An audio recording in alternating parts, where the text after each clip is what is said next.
Madam classes. Today's topic is from heredity and evolution chapter, right. तो आज हम सीखेंगे बेटा how blood groups are inherited from one generation to next generation. तो इसके लिए पहले थोड़ा सा हम इस चैप्टर का स्टार्टिंग देख लेते हैं कि इसमें फादर ऑफ जेनेटिक्स कौन है आपके, ग्रीगर मेंडल है, और उन्होंने किस प्लांट पे सारे एक्सपेरिमेंट किए थे, पी प्लांट पे। इस चैप्टर को आप अच्छे से पढ़िएगा, इसमें पी प्लांट पे ही क्यों किया ये क्वेश्चन भी आता है। तो आज जो हम समझने वाले हैं वो ब्लड ग्रुप कैसे इनहेरिट होते हैं, राइट। तो टोटल बेटा 4 ब्लड ग्रुप होते हैं, A B and O, right. A B and O. अब इनके रिलेटेड जीन क्या है, इनको जैसे हम एक्स वाई हम सेक्स डिटर्मिनेशन के लिए यूज करते हैं, वैसे ब्लड ग्रुप के लिए हम आई वर्ड यूज करते हैं। तो आई ए और आई ओ, इसका मतलब है अगर ये आई ए और आई ओ होगा तो ये ब्लड ग्रुप कौन सा होगा, ए।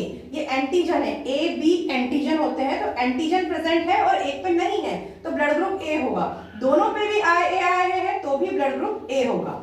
अगर आई बी और आई ओ है तो ब्लड ग्रुप होगा आपका बी, और दोनों भी बी हैं तो भी आपका ब्लड ग्रुप होगा बी। तो ये तो हुए ए और बी। ए बी का होता है ब्लड ग्रुप जब एक ए एंटीजन है और एक बी एंटीजन है, तो ब्लड ग्रुप क्या होता है, ए बी, राइट। इसमें कोई और दूसरा नहीं है, क्योंकि अगर दूसरा होगा, ए और बी कैसे है, डोमिनेंट है। आपने इस चैप्टर को अगर ध्यान से पढ़ा होगा तो डोमिनेंट और रेसेसिव वर्ड आपको पता होंगे। जब डोमिनेंट जीन होता है तो रेसेसिव वाला कभी भी, ये जो ओ दिखा रहे हैं हम, ये रेसेसिव है, ये कभी भी नहीं दिखाएगा अपना कैरेक्टर जब अगर यहाँ पे डोमिनेंट प्रेजेंट है। अब आते हैं हम ओ पे। ओ पे दोनों रेसेसिव है, मतलब एंटीजन है ही नहीं, इसलिए ओ कैसा है, ओ ग्रुप बोलते हैं इसको, ए बी एंड ए। अब एक दो छोटे क्वेश्चन इसमें जो एमसीक्यू आ जाते हैं कि यूनिवर्सल डोनर, आपको पता होगा यूनिवर्सल डोनर कौन है, यूनिवर्सल डोनर है आपका ओ। अब ओ में भी अगर बाय चांस ओ पॉजिटिव या ओ नेगेटिव आ गया, इतना स्पेसिफिक 10th में नहीं आता है, बट ओ नेगेटिव जो है वो यूनिवर्सल डोनर है, और ए बी जो है वो यूनिवर्सल एक्सेप्टर है, राइट। तो याद रखना, ये अपना ही ले सकते हैं, ये सबको दे सकते हैं, ठीक है। तो इसके बाद हम समझेंगे किस तरह से पेरेंट किस ग्रुप के हों तो चिल्ड्रन में कौन सा ग्रुप जाएगा, ये हम चार्ट बना के देखते हैं। तो आइए हम देखते हैं एक सैंपल प्रॉब्लम जिसमें दिया हुआ है a man with blood group A and a women with blood group O. तो बेटा इसमें दो पॉसिबिलिटी है, एक हो सकता है जो ए वाला है उसके पास दोनों ए एंटीजन प्रेजेंट है, और दूसरा हो सकता है जिसमें मैन के पास एक में एंटीजन ए है एक में नहीं है। ये भी क्योंकि डोमिनेंट है, आपको मैंने अभी बताया ए और बी जहां भी प्रेजेंट होंगे वो डोमिनेंट है, तो ये भी ब्लड ग्रुप ए है और ये भी ब्लड ग्रुप ए है, और दोनों कंडीशन में जो रिजल्ट होगा वो अलग अलग होगा। तो इस तरह के सैंपल प्रॉब्लम आपको देते हैं कि एक ब्लड ग्रुप है, मदर का ओ है, या फादर का ए बी है, मदर का ओ है, तो आपको ये बनाना आना चाहिए किस तरह से उसका रिजल्ट हम निकालेंगे। अब हम इससे स्टार्ट करते हैं। हमारे दो गैमेट बनेंगे आई ए, और यहाँ जो बनेंगे वो आई ओ। इस तरह से 4 गैमेट बन गए। अब इनका क्रॉस कैसे होता है, यहाँ पे आप बेसिकली गलती करते हैं, जो फर्स्ट वाला है उससे इसको जोड़िए तो बनेगा, इस पे जो लिखा है आई ओ, इसी फर्स्ट वाले से इसका सेकंड लिंक कीजिए तो आई ओ। अगेन इसके सेकंड से इसका फर्स्ट आई ओ, इसके सेकंड से इसका सेकंड आई ओ। अब यहाँ देखिए हर एक में ए एंटीजन गया है, तो ये ब्लड ग्रुप, चारों का ब्लड ग्रुप क्या होगा, ए ही होगा। पॉजिटिव नेगेटिव हम नहीं करेंगे क्योंकि हमें 10th में इतना नहीं है, आरएच पॉजिटिव या आरएच नेगेटिव हो सकता है, वो हम यहाँ पे आपको 10th में नहीं आता है। तो आप सिर्फ इतना याद रखेंगे इन चारों का ब्लड ग्रुप कौन सा होगा बेटा, ए ब्लड ग्रुप होगा, राइट। अब यहाँ आ जाइए, यहाँ पे एक में ए एंटीजन प्रेजेंट है एक में नहीं है, इसके जो दो गैमेट्स बनेंगे एक में होगा एक में नहीं होगा।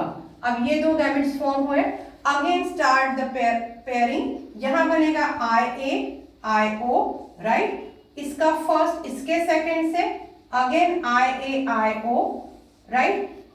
This second with this first I O, and this second I O. अब यहाँ पे देखिए दो में एंटीजन ए प्रेजेंट है, तो इन दो बच्चों का जो भी होंगे उनका ब्लड ग्रुप क्या होगा, ए होगा, राइट। बट इसमें दोनों में एंटीजन प्रेजेंट नहीं है, तो इन दोनों का ब्लड ग्रुप क्या होगा, ओ होगा।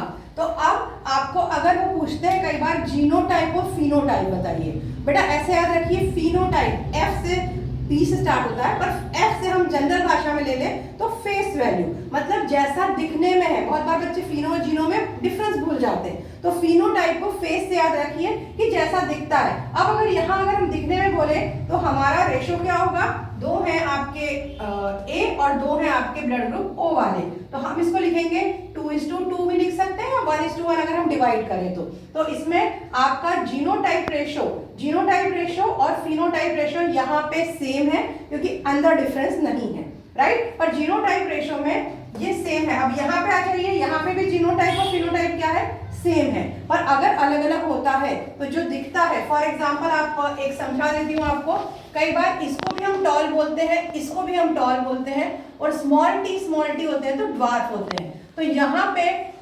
फिनोटाइप रेशो में ये दोनों टॉल हैं, राइट। और अगर जीनोटाइप पूछा तो ये सब तीनों अलग अलग है, 1:1 होगा क्योंकि तीनों का जेनेटिक कॉन्फ़िगरेशन डिफरेंट है।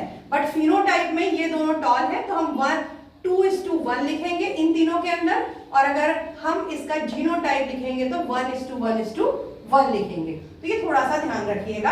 अब आते हैं हम अपने इस पे आ जाते हैं पहले वाले पे। तो इस तरह से ब्लड ग्रुप डिसाइड करते वक्त जहां भी एंटीजन ए या बी प्रेजेंट हो वो डोमिनेंट होते हैं तो वो अपना ही दिखाएंगे ए, और जहां एब्सेंट है दोनों वहां आ जाता है ओ।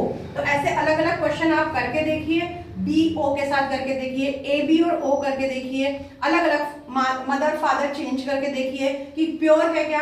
हाँ, क्वेश्चन में पढ़ लेना, अगर उन्होंने प्योर लिखा है, प्योर लिखा होगा तो आप इसके साथ करेंगे, और अगर नहीं लिखा है तो आप दोनों अगर करके आते हैं तो बेस्ट है, ठीक है। तो याद रहेगा। Thank you.